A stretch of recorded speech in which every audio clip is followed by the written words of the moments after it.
ABP 24 news पर वक्त हो गया है दिन भर की 10 बड़ी खबरों का।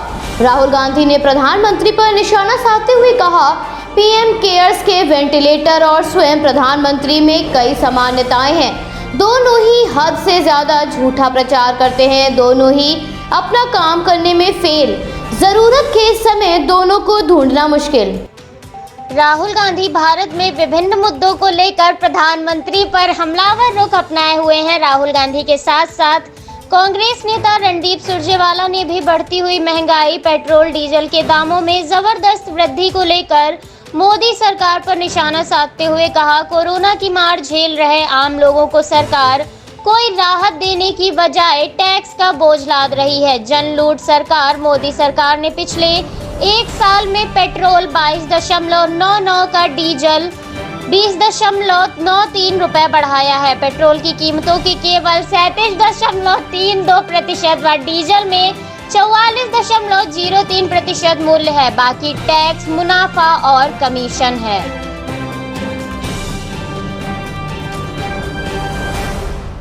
भारत में कोविड-19 संक्रमण के साथ साथ ब्लैक फंगल का भी खतरा मंडराने लगा है। संक्रमण से रिकवर होने वाले मरीजों में अचानक से बड़े पैमाने पर ब्लैक फंगस के मामले सामने आ रहे हैं, जो कि एक चिंताजनक स्थिति को पैदा कर रहे हैं। राजधानी दिल्ली के अलग अलग अस्पतालों में भर्ती इन मरीजों के लिए एम्फोटेरेसिन बी नामक इंजेक्शन इस्तेमाल हो रहा है, मगर अब इंजेक्शन की भी कालाबाजारी शुरू हो गई है।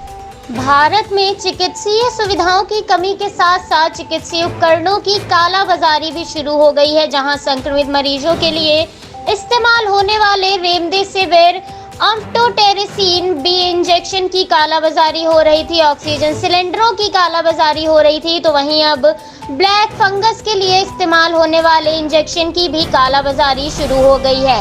एम्फोटेरेसिन बी इंजेक्शन बाजार से गायब हो चुका है। एक इंजेक्शन के लिए 12,000 रुपए तक वसूले जा रहे हैं। राजधानी के 3 अस्पताल, AIIMS, Lady Hardinge Medical College और सर गंगाराम अस्पताल को मिलाकर 100 से ज्यादा मरीज उपचाराधीन है, लेकिन दुकानदारों के पास इंजेक्शन नहीं मिल पा रहे हैं। दुकानदारों का कहना है, पिछले 2-3 दिन से इंजेक्शन की कालाबाजारी काफी बढ़ गई है। सर गंगाराम अस्पताल के वरिष्ठ डॉक्टर मनीष मंजुल के अनुसार शनिवार शाम तक 45 ब्लैक फंगस के रोगी भर्ती किए गए थे। कोविड के साथ जिन लोगों को ये संक्रमण है उन्हें भर्ती किया जा रहा है, लेकिन नॉन कोविड मरीजों के लिए न पर्याप्त बेड है और न ही इंजेक्शन।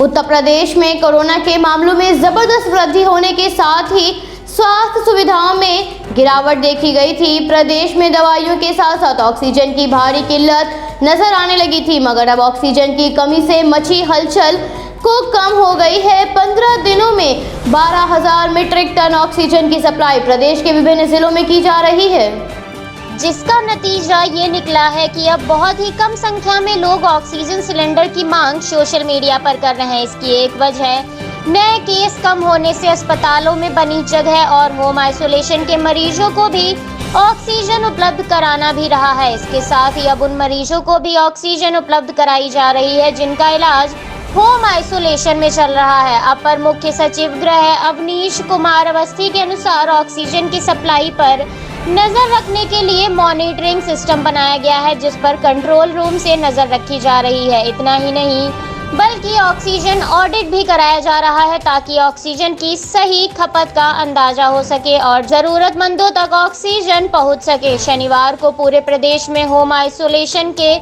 3900 मरीजों को ऑक्सीजन की आपूर्ति सिलेंडर के माध्यम से की गई थी।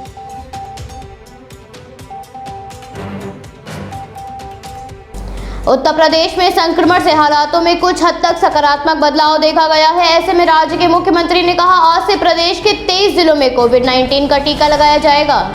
मुख्यमंत्री ने कहा, एक तरफ केंद्र सरकार 45 से अधिक आयु वाले लोगों को मुफ्त टीका दे रही है, तो वहीं दूसरी तरफ राज्य सरकार 18 से 44 साल के हर युवा को निःशुल्क टीका दे रही है। प्रदेश में अब तक 1.5 करोड़ लोगों को वैक्सीन दी जा चुकी है। टीकाकरण की कार्रवाई प्रदेश में युद्ध स्तर पर चल रही है। प्रदेश सरकार ने इसके लिए एक व्यापक योजना बना ली है। मुख्यमंत्री ने आगे कहा, 45 से अधिक आयु वाले लोगों के लिए अब तक 2500 टीकाकरण केंद्र चल रहे थे। 18 से अधिक लोगों के लिए 15 मई से टीका लगना शुरू हो गया था। मुख्यमंत्री ने कहा, गौतम बुद्ध नगर दिल्ली से सटा हुआ है, यहाँ आने वाले किसी भी मरीज को इलाज से मना ना करें, सभी का इलाज करें। मुख्यमंत्री ने तीसरी लहर से बच्चों और महिलाओं को संक्रमित होने से रोकने के लिए इलाज की सुविधा देने के लिए प्रदेश के सभी जिलों में से 1 से 2 डेडिकेटेड अस्पताल बनाने के निर्देश जारी किए हैं। इसके साथ ही मुख्यमंत्री ने गौतम बुद्ध नगर में 3 नए ऑक्सीजन प्लांट को मंजूरी दिए जाने का ऐलान किया।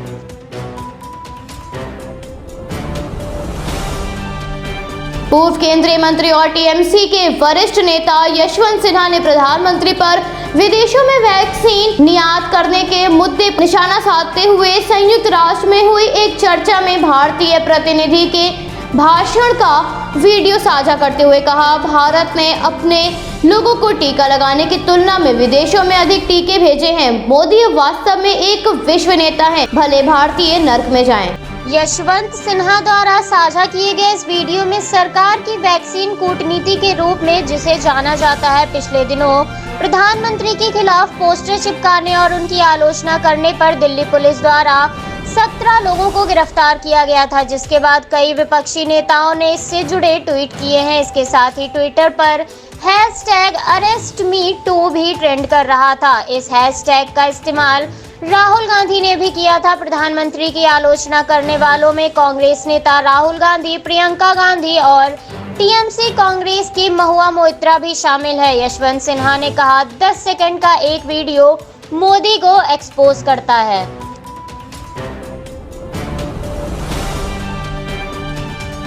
कोरोना काल में सरकार द्वारा लगातार लोगों को सावधान करने के बाद भी लोगों द्वारा बढ़ती जा रही लापरवाही कम होने का नाम नहीं ले रही है। ऐसा ही मामला ओडिशा के केंद्रपाड़ा जिले से सामने आया, जहां शादी के 5 दिन बाद ही 26 वर्ष के दूल्हे की कोरोना संक्रमण से मौत हो गई, जिसके बाद अधिकारी विवाह समारोह में उपस्थित लोगों की जांच कर रहे हैं। अधिकारियों के अनुसार समारोह में शामिल कई लोगों के संक्रमण फैलने की आशंका है। दूल्हे की पहचान रजकनिका थाना क्षेत्र से दुर्गा देवी पाड़ा गांव के रहने वाले संजय कुमार नायक के रूप में हुई है। संजय कुमार नायक की शादी 10 मई को हुई थी। वे अपनी शादी के लिए बेंगलुरु से आए थे और उन्हें बुखार जैसे लक्षण भी थे और 13 मई को जांच के बाद संक्रमित पाए गए थे। चिकित्सा अधिकारी विवेक राउत के अनुसार पहले वो प्रथम वर्ष में थे, लेकिन हालत बिगड़ने के बाद उन्हें भुवनेश्वर के निजी अस्पताल में भर्ती कराया गया, जहां 15 मई को संक्रमण के चलते उनकी जान चली गई। दुल्हन सहित परिवार के अन्य सदस्यों के नमूने लिए गए हैं। शादी में जितने भी लोग शामिल हुए थे, उनके संपर्क में आए सभी व्यक्तियों का पता लगाया जा रहा है।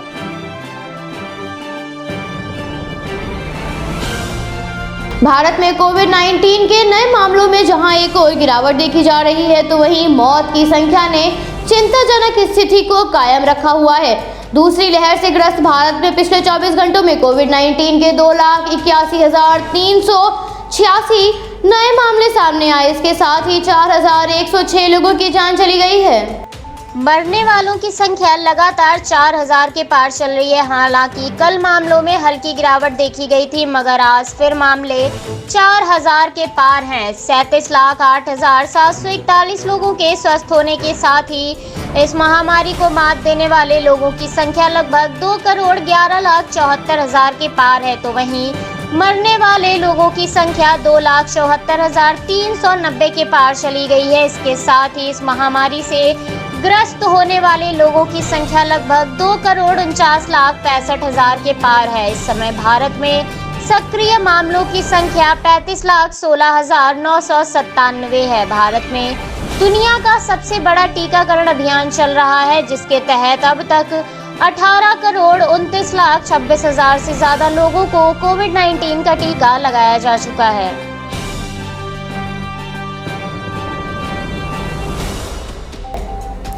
भारतीय मौसम विज्ञान विभाग के अनुसार चक्रवात ताउकते केरल, कर्नाटक और गोवा के तटीय इलाकों में रविवार को भारी तबाही मचाने के बाद उत्तर में गुजरात की ओर बढ़ रहा है। चक्रवात के चलते गुजरात में हाई अलर्ट जारी कर दिया गया है। वहीं दूसरी ओर महाराष्ट्र के तटीय इलाकों में तेज हवाओं के साथ ही हल्की बारिश और समुद्र में ऊंची लहरें उठती हुई देखी गईं। चक्रवात के कारण मची तबाही की चपेट में आकर 6 लोगों की जान चली गई है, जबकि सैकड़ों घर चक्रवात की चपेट में आने से नष्ट हो गए हैं। बिजली के खंभे एवं पेड़ उखड़ गए तथा लोगों को घरों को छोड़कर सुरक्षित स्थानों पर जाना पड़ा। चक्रवात के चलते कई इलाकों में बिजली की आपूर्ति बाधित हुई है। भारत मौसम विज्ञान विभाग के अनुसार गंभीर चक्रवाती तूफान ताउते और तीव्र हो सकता है और आज शाम तक इसके गुजरात के तट तक पहुंचने की संभावना है। आईएमडी ने बताया ये चक्रवात मंगलवार तक तड़के से पोरबंदर और भावनगर जिले में महुआ के बीच राज्य के तट को पार कर सकता है। मौसम विभाग के पूर्वानुमान के अनुसार आज से आगामी दिनों 2 दिन तक मध्य प्रदेश के पश्चिमी भागों में कहीं कहीं पर गरज के साथ बारिश एवं 40 से 50 किलोमीटर प्रति घंटे की रफ्तार से तेज हवाएं चलने की संभावना है। गुजरात के निचले तटीय इलाकों में करीब 1.5 लाख लोगों को सुरक्षित स्थानों पर पहुंचाया जा रहा है, जबकि एनडीआरएफ और एसडीआरएफ की 54 टीमों को आपदा से निपटने के लिए तैनात किया गया है। चक्रवात तबाही मचाकर केरल के तट से दूर जाने के बावजूद राज्य के बांधों में रविवार को जल स्तर में बढ़ोतरी देखी गई। आईएमडी ने 3 जिलों एर्नाकुलम, इडुक्की और मालप्पुरम के लिए रविवार को ऑरेंज अलर्ट जारी किया है, जिसका मतलब है इन जिलों में भारी बारिश हो सकती है।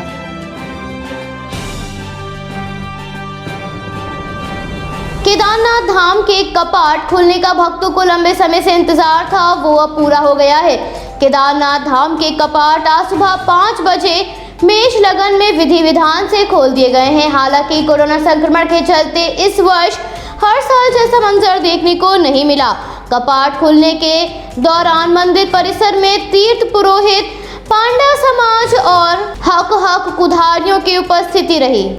मुख्यमंत्री तीरथ सिंह रावत ने शुभ अवसर पर श्रद्धालुओं को शुभकामनाएं देते हुए घरों में ही रहकर पूजा अर्चना करने की अपील की है। कोरोना संक्रमण के चलते इस बार केदारनाथ के कपाट को बिना श्रद्धालुओं की मौजूदगी के ही खोलना पड़ा। कोरोना काल के चलते सरकार ने 4 धाम यात्रा स्थगित कर दी है। इस दौरान मंदिर में सिर्फ तीर्थ पुरोहित, रावल, पंडा समाज व हक उधारियों को पूजा अर्चना की अनुमति दी गई है। पर्यटन मंत्री सतपाल महाराज ने बताया, देवस्थानम बोर्ड एवं मंदिर समितियों द्वारा चारों धामों में पहली पूजा प्रधानमंत्री की तरफ से जन के कल्याण हेतु की जा रही है।